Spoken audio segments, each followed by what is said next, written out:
ಏನಾಯ್ತು ಹೇಳಿ. ಅಕ್ಕ ಮನಸ್ಫೂರ್ತಿಯಾಗಿ ಮದ್ವೆಗೆ ಒಪ್ಪಿಲ್ಲ ಅಲ್ವಾ? ಅದೆಲ್ರಿಗೂ ಗೊತ್ತಿದೆ.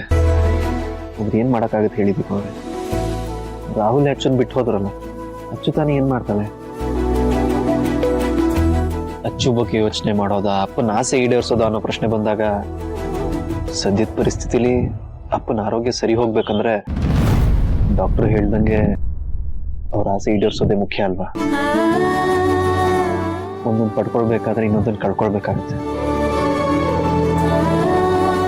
ನಿಮ್ ಅಕ್ಕಿ ಹತ್ರ ನೀವು ಮಾತಾಡಿದ್ರ? ಯಾವ ವಿಷಯದ ಬಗ್ಗೆ? ಅವ್ರಿಗೆ ರಾಹುಲ್ ಅಣ್ಣನ್ ಕಂಡ್ರೆ ಯಾಕೆ ಆಗಲ್ಲ ಅಂತ ಕೇಳ್ದೆ, ಆದ್ರೆ ಅವ್ರು ಏನೂ ಹೇಳಲಿಲ್ಲ. ಅವನಿಂದ ಅದು ಅವಮಾನದ ಬಗ್ಗೆನೇ ಮಾತಾಡಿದ್ರು. ಹಾಗಾದ್ರೆ ರಾಹುಲ್ ಅಣ್ಣನ್ ದ್ವೇಷಿಸಕ್ಕೆ ನಿಮ್ ಅಕ್ಕಿ ಹತ್ರ ಬೇರೆ ಯಾವ್ದಾದ್ರು ಕಾರಣ ಇರ್ಬೋದಾ?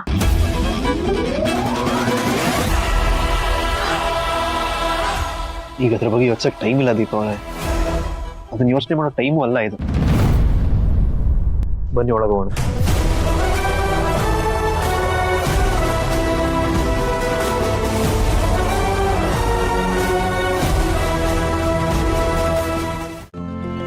ಇಂದೇ ಡೌನ್ಲೋಡ್ ಮಾಡಿ ಮತ್ತು ನಿಮ್ಮ ನೆಚ್ಚಿನ ಶೋಗಳನ್ನು ಆನಂದಿಸಿ.